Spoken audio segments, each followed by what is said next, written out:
l'équipe du Thunder d'Oklahoma City atteint un niveau de domination historique. À ce moment, il compte 23 victoires et 1 défaite. La seule défaite fut un match où il menait contre Portland. Mais Portland est revenu. Comme mentionné dans d'autres vidéos, Jalen Williams n'a presque pas joué cette saison. Le Thunder est sur le point de battre le record de victoires en saison régulière NBA. Et la dernière fois que nous avons eu ce genre de conversation au milieu de la saison à propos d'une équipe battant le record de victoires en saison régulière, c'était avec le Golden State Warriors avant Kevin Durant. Les Golden State Warriors. Ce qui est intéressant dans tout cela, parce que le Thunder atteint un niveau que ces équipes des Warriors, ainsi que... Avec l'ajout de Kevin Durant, ils ont atteint ce niveau.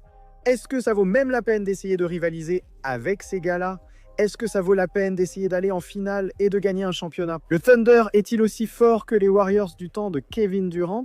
Beaucoup d'équipes de la Ligue, qui viseraient normalement le titre, vont attendre au lieu de se battre cette fois. Cette situation à Oklahoma City. Surtout, à l'époque de ces équipes des Warriors, il n'y avait pratiquement que les Rockets et évidemment les Cavs. Mais dans leur conférence, les Rockets étaient pratiquement la seule équipe qui essayait vraiment de rivaliser avec ces équipes des Warriors.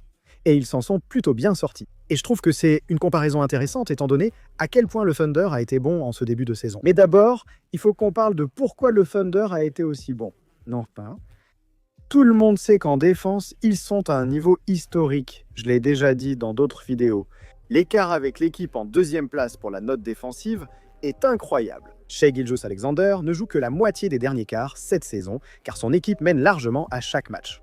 J'ai aussi entendu cela ailleurs, notamment dans le podcast récent de Zach Lowe. Le taux de lancers francs, qui augmente dans la ligue, où globalement les équipes tirent plus de lancers francs. Cela n'a eu qu'un impact positif sur le Thunder, parce que l'année dernière, ils commettaient beaucoup de fautes et leur taux global de lancers francs n'était pas particulièrement élevé, notamment concernant le récit autour de leur équipe. Shai Gilgeous-Alexander provoque toujours de nombreuses fautes, et cette année, ils commettent autant de fautes en défense, mais vont plus souvent sur la ligne des lancers francs qu'avant. C'est en partie grâce au progrès de Shai Gilgeous-Alexander, qui excelle encore plus au lancer franc. Cela a encore renforcé leur attaque. Ils sont très bien coachés, excellents en défense et très profonds. Tous leurs joueurs sont frais à chaque match. Parce que soit les titulaires ne jouent pas dans le 4e quart-temps, soit ils peuvent faire reposer un joueur ou un autre.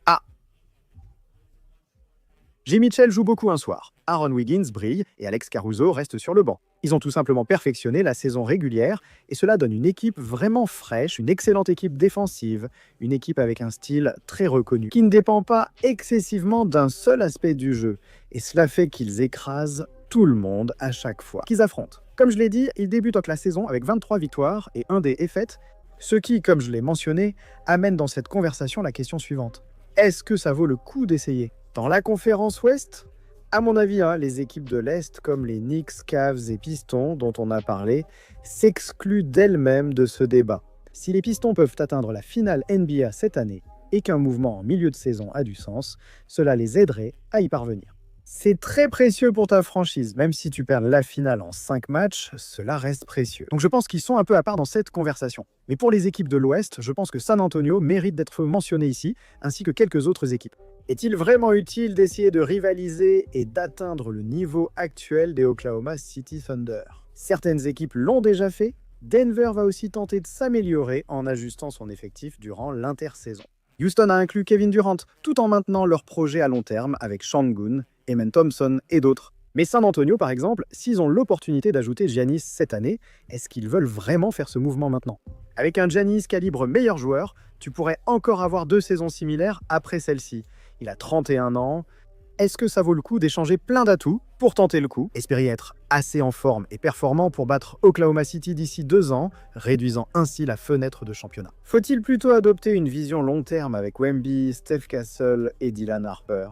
Et peut-être que lorsque l'aventure d'Oklahoma City prendra fin, alors tout à coup, ce sera ton tour, ton moment de monter en puissance. Les équipes savaient que Kevin Durant ne resterait pas 10 ans avec les Warriors, alors elles ont agi en conséquence. Ils savaient qu'il partirait de bientôt et que ce serait leur opportunité. Parce que selon beaucoup de gens, et moi personnellement, c'était la meilleure équipe de basket de tous les temps. Ils ont exploité la faille du plafond salarial pour ajouter Kevin Durant à une équipe de 73 victoires, rendant la situation intenable pour le reste de la ligue. Les Raptors ont gagné en 2019, mais des joueurs des Warriors étaient blessés en play-off. Je ne dis pas que les Raptors n'auraient pas quand même été compétitifs ou n'auraient pas très bien joué, mais il est clair que les blessures ont joué un rôle à ce moment-là et lors des saisons précédentes. Par exemple, les Cavaliers étaient vraiment forts en 2018 et ça n'a rien changé parce que les Warriors étaient tout simplement trop forts. Je me demande si Oklahoma City n'atteint pas ce niveau. Ils sont si influents qu'ils modifient les effectifs, les décisions des autres équipes. Et il faut donc commencer à évaluer. D'accord, si nous sommes les Spurs et que nous n'allons pas faire ce mouvement cette année, à quel moment prévoyons-nous de le faire? Le Thunder commence à s'essouffler ici, non? C'est ça la différence avec les Warriors. Il n'y a vraiment aucun signe de vie. On pourrait vraiment avoir une chance que le Thunder ne soit pas super fort au cours des prochaines saisons. Parce que la grande discussion, j'ai aussi fait une vidéo à ce sujet pendant l'intersaison. Ils ont signé Jalen Williams, Chad et Shai Gilgeous-Alexander avec d'énormes contrats. Et ce qu'on sait de la NBA maintenant, c'est qu'avec le deuxième palier et tout ça, c'est trop dur de garder ces gars ensemble et de former une équipe compétente autour d'eux. Du coup, c'est peut-être ta fenêtre, non? Un de ces gars devra partir un jour, mais comme dit pendant l'intersaison, ce n'est pas le cas. Le Thunder d'Oklahoma City est sans doute l'équipe la mieux placée pour franchir la deuxième limite salariale, non? Parce que oui, Jalen Williams, Chet, Shai Gilgeous-Alexander, ces trois gars avec d'énormes contrats, ça va limiter ta capacité à construire autour d'eux. Pour les autres équipes, c'est un problème.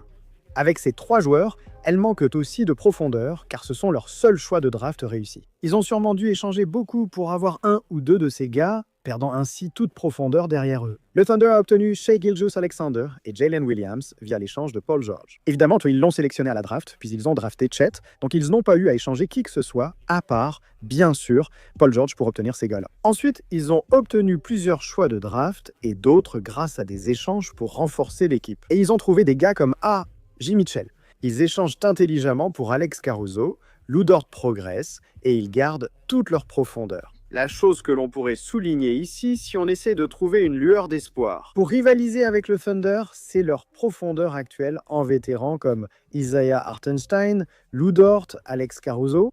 À un moment donné au cours des prochaines saisons, ces gars-là ne seront plus dans l'équipe. Car pour les salaires, cela n'aura plus de sens et ils devront chercher des moyens moins coûteux pour remplacer ces personnes. Hartenstein, enfin, a été excellent pour eux. Caruso a été excellent pour eux, Lou Dort a été vraiment bon pour eux depuis quelques années maintenant, et à un moment donné, ces gars-là vont devoir partir. Je pense que Hartenstein serait probablement le premier à partir s'il sentait vraiment qu'ils en avaient besoin. Il pourrait être échangé Lou Dort, tandis qu'Alex Caruso, récemment prolongé, a un contrat correct pour les prochaines années. Mais ces chiffres finiront par baisser. Pour beaucoup d'équipes, cela signifierait qu'elles ne seront plus aussi performantes. Mais la différence, encore une fois, comme je l'ai dit plus tôt, c'est qu'ils sont la meilleure équipe jamais positionnée sous la deuxième limite salariale. Pour Oklahoma City, ils ont encore plein de choix de draft, ils en ont encore. Pas seulement des éléments comme, vous savez, Cason Wallace, quelqu'un que vous obtenez dans le top 15 qui va être un bon joueur de complément pour vous pendant toute la durée de son contrat rookie, et qui sera vraiment peu cher, et qui sera un atout de très grande valeur. Ce n'est pas tout, ils pourraient aussi obtenir un choix dans le top 5 de cette draft grâce aux Clippers. Si tu ajoutes ça à ce qu'ils ont déjà et que ce gars se développe bien chez eux, ça devient vraiment intéressant, tu vois.